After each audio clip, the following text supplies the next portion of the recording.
নিজেদের ভূখণ্ড ব্যবহার করে ইউরোপের দেশগুলোতে রাশিয়াকে গ্যাস ট্রানজিট বা গ্যাস সরবরাহের সুযোগ দেবে না ইউক্রেন।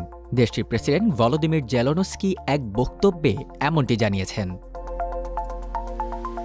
জেলেনস্কির বক্তব্য অনুসারে ১ জানুয়ারি থেকেই ইউক্রেন হয়ে ইউরোপে রাশিয়ার গ্যাস সরবরাহ বন্ধ হতে পারে, কারণ ইউরোপে গ্যাস সরবরাহের জন্য রাশিয়ার গ্যাসপ্রমের সঙ্গে ইউক্রেনের গ্যাস ট্রানজিট অপারেটর নাফতোগ্যাজের যে ৫ বছরের চুক্তি ছিল তার মেয়াদ শেষ হয়ে গেছে ৩১ ডিসেম্বর। ব্রিটিশ সংবাদ মাধ্যম বিবিসির প্রতিবেদনে বলা হয়, ইউক্রেনের প্রেসিডেন্ট ভলোদিমির জেলেনস্কি বলেছেন, রাশিয়াকে ইউক্রেনবাসীর রক্তের উপর দিয়ে বাড়তি বিলিয়ন বিলিয়ন ডলার আয় করার সুযোগ আর দেয়া হবে না। এই বিষয়ে ইউরোপের দেশগুলোকে প্রস্তুতি গ্রহণের জন্য ১ বছর সময় দেওয়া হয়েছে। এদিকে ইউরোপীয় কমিশন বলেছে, তাদের গ্যাস ব্যবস্থা স্থিতিস্থাপক এবং নমনীয় এবং ইউক্রেনের মধ্য দিয়ে রাশিয়ার গ্যাস ট্রানজিট বন্ধ হওয়ার প্রভাব মোকাবেলার যথেষ্ট সক্ষমতা ইউরোপীয় ইউনিয়নের আছে। তবে রাশিয়া এখনও তুরস্ক এবং সার্বিয়ার পাশাপাশি হাঙ্গেরিতে তুর্ক স্ট্রিম পাইপলাইনের মাধ্যমে কৃষ্ণসাগর পাড়ি দিয়ে গ্যাস পাঠাতে পারবে ইউরোপে। ইউক্রেনের মধ্য দিয়ে গ্যাস সরবরাহ বন্ধ হওয়া ইউরোপীয় ইউনিয়নে সস্তা রুশ গ্যাস প্রাপ্তির একটি যুগের অবসান ঘটাবে। ইউক্রেনের এই সিদ্ধান্তের কারণে স্লোভাকিয়া সবচেয়ে বেশি ক্ষতিগ্রস্ত হবে। তবে ইউরোপীয় কমিশনের মতে সতর্ক পরিকল্পনা ও বিকল্প সরবরাহের কারণে এর প্রভাব সীমিত থাকবে। তবে পুরো ইউরোপের জন্য এর কৌশলগত এবং প্রতীকী প্রভাব বিশাল। ইউক্রেনের এই সিদ্ধান্তের ফলে রাশিয়া একটি গুরুত্বপূর্ণ বাজার হারালেও রাশিয়ার প্রেসিডেন্ট ভ্লাদিমির পুতিন বলেছেন, ইইউ দেশগুলোই সবচেয়ে বেশি ক্ষতিগ্রস্ত হবে।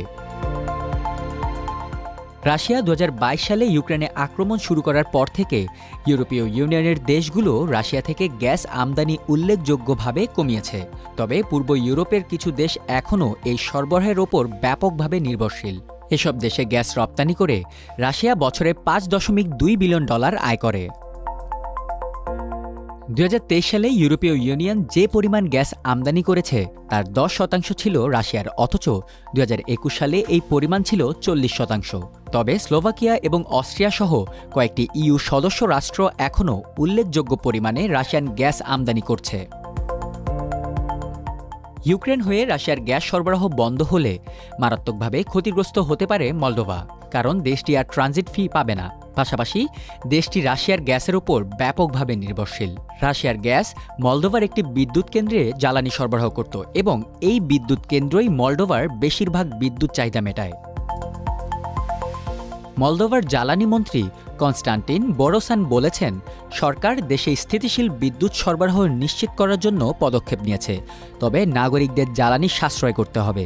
উল্লেখ্য, মলদোভায় ডিসেম্বরের মাঝামাঝি থেকে জ্বালানি খাতে ৬০ দিনের জরুরি অবস্থা শুরু হয়েছে। রাশিয়া ১৯৯১ সাল থেকে ইউক্রেনের মাধ্যমে ইউরোপে গ্যাস পরিবহন করে আসছে।